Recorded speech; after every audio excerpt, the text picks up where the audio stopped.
Kababayan, kumusta na kayo? Kumusta na yung mang-uusig natin dyan? Yung mga nagko-comment sa atin dyan ng mga masasama na dapat daw sa'yo matiwalag. Abay, nasaan ang pag-ibig mo sa kapatid? Di ba? Wala naman tayong ginagawang masama. Tapos agad ang gusto mong mangyari, itiwalag. Ang tanong, kapatid ka ba talaga? Kasi hindi mo ata alam kung paano ang tamang proseso ng pagtitiwalag. Sa Iglesia ni Cristo po, ang itinitiwalag, yung nakakalabag sa utos ng Diyos. Ano po? Nakakalabag sa mga pangunahing aral. Yung may kaso, halimbawa, premarital sex. Yan ang usong-uso sa sanlibutan eh. Yung magkasintahan pa lang, ginagawa na ang gawain ng mag-asawa. Common na yan sa ibang relihiyon. Okay lang sa kanila. Sa ibang relihiyon nga, okay lang na mag-asawa ang pareho ang kasarian. Yung ano ba, yung same sex marriage. Ikinakasal ng pari yung pareho ang kasarian. Kaya nga, natawa ako dahil may ikinasal sa amin eh. May ikinasal sa amin. Nung magkikis na yung ikinakasal. Sabi ng pare, okay, I pronounce you husband and husband. You may now kiss the groom.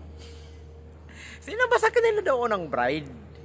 Sino ba sa kanila doon ang groom? Di ba? Pareho kasi ang kasarian eh.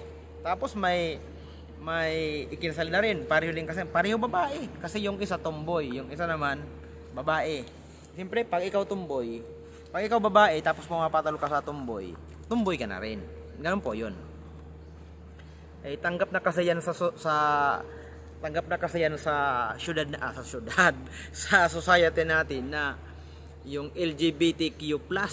Di ba isipin po, LGBTQ, may plus pa. Bakit?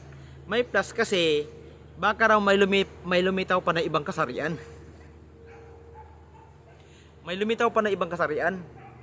Imagine may ibang kasarian na lilitaw pa dyan. Bakit magkaroon ng ibang kasarian? Bakit? Ilan ba ang kasarian na nilalang ng Diyos? Di ba? Natatawa tayo yung mga mahal na kababayan dahil minsan ginagawa na lang biro, ginagawa na lang parang wala lang sa kanila ang pag-aasawa. Na samantalang doon sa banal na kasulatan, ang pag-aasawa po ay isang banal na bagay, sagradong bagay, na ang nagkakasal po sa tao ay ang Diyos. Pero ang ginagawa ng tao ngayon, hindi pinapahalagahan yung pinakasagradong bagay na mismo ang Diyos ang gumawa. O diba, itong si Adan at si Eva nang nilalang ng Diyos. Anong ginawa? Ikinasal sila ng Diyos. Diba? Akala nyo hindi ikinasal ng Diyos si Eva at si Adan? Ikinasal sila. O, nang ikinasal sila, ano ang sabi ng Diyos? O, kalatan nyo ang lupa, magpakarami kayo. E paano itong nangyayari sa tao ngayon? Paano makapagpaparami kung kayong mag-asawa, pareho kayo babae? Anong gagawin yung dalawa pagkatapos kasal? Gaganyan? O, kung pareho naman kayo lalaki, anong gagawin yung dalawa? Gaganyan, mag-iispadahan. Paano kayo dadami? O kaya yung relihiyon na ipinahihintulot yan, isa lang ang ibig sabihin nun. Hindi kayo tunay na relihiyon. Hindi kayo tunay, wala kayong basbas.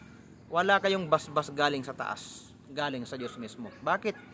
Kasi nga yung karumal-dumal na bagay ay pinapayagan nyo na mangyari dyan sa relihiyong kinaaaniban nyo. Imagine, pareho kayong lalaki, ikakasal kayo. Diba? Karumal-dumal. Dyan sa pangyayaring yan, dyan ginunaw ng Diyos, tinupok ng Diyos, hindi ginunaw, tinupok ng Diyos yung Sodoma at Gomora. Dahil po dyan. Dahil yung lalaki at kapwa lalaki nagsisiping. Babae sa kapwa babae nagsisiping. Kaya ginunaw, nagalit ang Diyos sa kanila. O, di ba? tinupok sila ng apoy, pinaulan ng apoy. Sino ang natira lang doon? 'Di ba? Ang natira doon ay yung sambahayan lang ni Lot. Pinaalis, kinaladkad sila ng anghel. Umalis na kayo diyan, madadamay kayo pag pinaulan ng apoy ang Sodoma at Gomora. Pero napahamak pa rin doon ang asawa ni Lot. Bakit? Kasi nga hindi sumunod.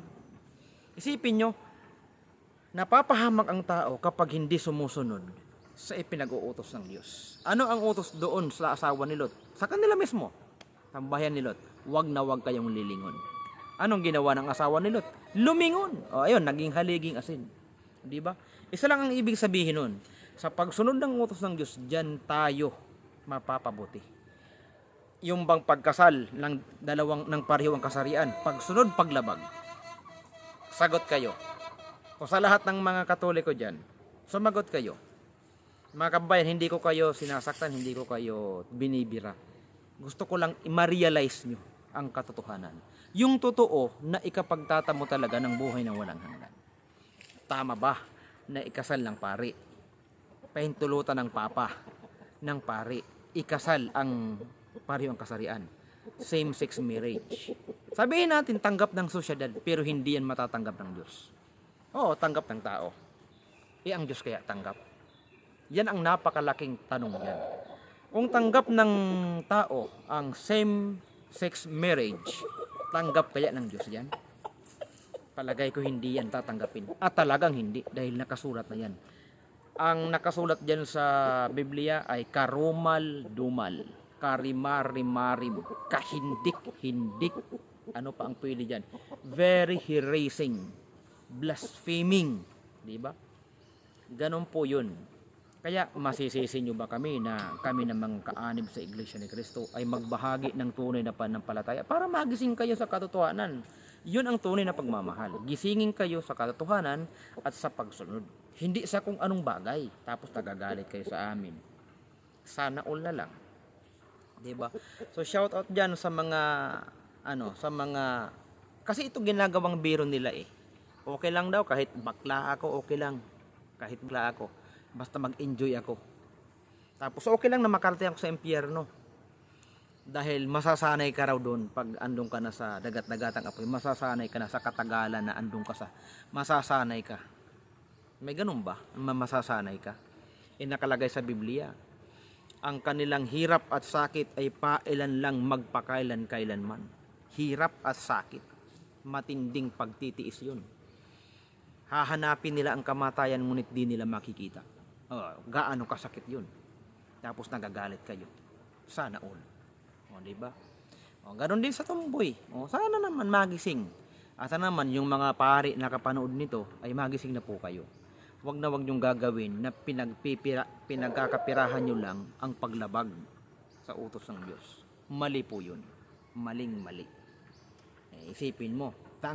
Mas kung alam niyo mga kababayan, mas mabuti pa yung yung hayop eh. Saan ka ba nakakita ng manok na doon mismo kumugod sa lalaking manok? O yung lalaking manok, yung inano niya, yung kapwa niya lalaking manok. Wala. Buti pa nga hayop marunong, 'di ba? Pero ang tao, tingnan niyo na kung anong kabastusan, 'di ba? Kung anong kabastusan, 'di ba? Tapos tuwang-tuwa ang mga magulang. Ito namang mga magulang, nakita na ang anak nila lalaki pa kinding-kinding. Tuwang-tuwa. Binibilhan pa ng mga damit pang babae. Tama ba yun? Diba? Tapos kapag ka nagkasakit na ng HIV, yun na, iyak-iyak na. Nako. Kaya, mga mahal na kababayan, gising! Hoy, gising! Gising kayo sa katotohanan. Gumising kayo. So hanggang yun na lang muna mga mahal na kababayan at maraming salamat. God bless po.